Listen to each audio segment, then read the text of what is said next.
Fait que le meilleur couteau, ben, c'est vraiment chacun sa préférence. Là. Fait que moi, je commence toujours par ouvrir en arrière ici. Fait que je coupe comme ça. Puis ensuite, je coupe chaque côté, là, dans le fond, chaque côté de l'anus. Puis quand tu coupes, il faut que tu fasses bien attention de ne pas crever les intestins. Vois-tu les intestins? Parce que si tu creves les intestins, ben après ça, t'es dans la merde, littéralement.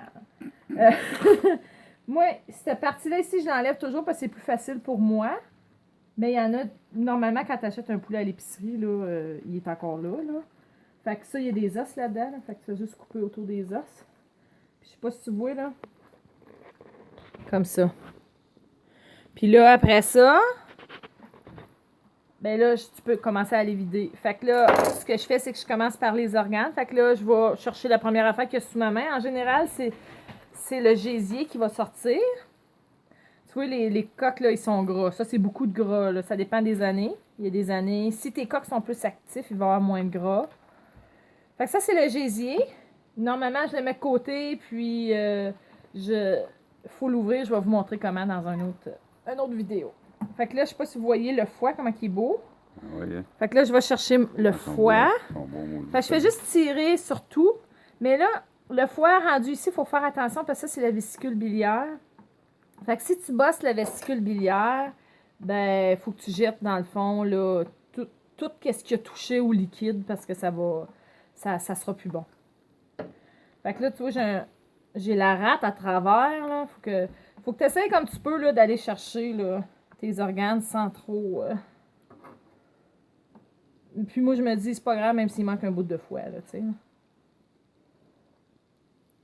Fait que ça, c'est le foie. Une fois de temps en temps. Le foie, je laisse dans l'eau en attendant.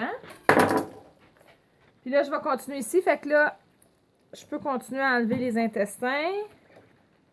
Tu vois, ça, c'est la fin des intestins. Fait que là, je vais aller chercher ça. Puis je vais juste couper ce qui le retient. Là, j'ai mon cœur, dans le fond, ici. Que je vais mettre de côté avec mon gésier. Je vais le nettoyer. Puis après ça, je vais le laisser dans l'eau. Là, il reste comme un genre de poche ici, là. C'est comme la poche, là, qui est rattachée au gésier. Fait que là, ce que je fais, c'est que je vais couper en avant ici parce que, tu vois, là, je l'ai percé, là. C'est cette poche-là qui fait comme un genre de succion qui fait que tu n'es pas capable de tirer dessus par l'autre bord, là. Fait que moi, j'enlève toujours la peau autour du cou parce que je trouve que c'est plus facile pour moi. Puis là, tu vas aller couper, là, l'œsophage, dans le fond, là. Et voilà. Puis là, tu peux retourner en dedans, puis enlever le restant, là, qui est attaché à l'œsophage, puis au gésier. Puis là, après ça, ben là, ça devient ton choix si tu vas aller fouiller comme entre la cage thoracique pour enlever les poumons. Je sais pas si tu vois, là, un peu, là. Le trou, là, ça, c'est les poumons qui sont comme là. Ça dépend du monde. Il y a du monde qui les laisse. Les poulets d'épicerie, souvent, sont encore dedans. Fait que ça, c'est vider le coq. Bon, continue. On dit. Fait que là, normalement, si t'as du monde pour t'aider, il y a quelqu'un d'autre qui finit d'enlever les plumes.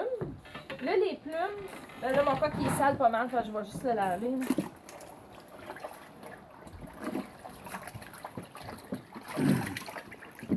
Pas oublier, on a tout désinfecté nos plats aussi, là, avant au Javex, avant de commencer. Fait que il n'y a pas trop de bactéries dedans.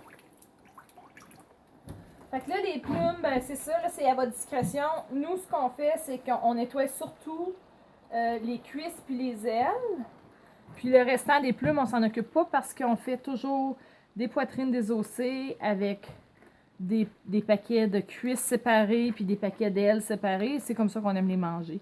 Mais si tu gardes en poulet entier, ben là, à ce moment-là, il faut que tu passes plus de temps pour finir d'enlever les plumes. Puis c'est ça qui prend vraiment le plus de temps. Là. Je sais pas si vous voyez, il reste des plumes. Là.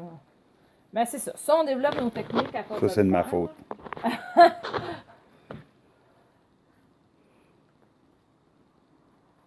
Mais tu vois, c'est dur d'en laisser, même si cette peau-là, je vais l'enlever pareil, je finis par enlever les plumes pareil.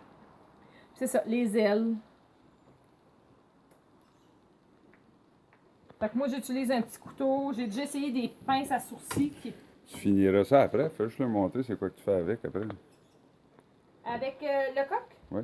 Ben, une fois que j'ai fini d'enlever toutes les plumes, ben, c'est bien simple. Là, je prends le coq puis je vais le mettre dans mon baril de 45 gallons ici. On les laisse là-dedans. Là, tu vois, il en rentre 25 coques à peu près par baril. Là. Puis on met de la glace là-dedans puis on les laisse toute la nuit. Ça, c'est l'affaire la plus importante. Ouais. Pour Avec avoir, les années, là, pour attendrir la peau, la viande, je veux dire, faut que tu les laisses dans l'eau glacée pendant au moins 24 heures. C'est toute la nuit, là, puis une partie du lendemain matin. Là. Fait que là, demain, ce qu'on va faire, c'est qu'on va les séparer en paquets, en cuisses, en ailes, puis en poitrine désossée, puis on va les mettre au congélateur. Puis ça te prend un congélateur qui est prêt, qui est déjà gelé, puis qui n'a rien d'autre dedans. Ouais, faut pas qu'il y ait d'autres viandes, parce que ça va dégeler toute votre viande. C'est long à geler, fait que bonne chance.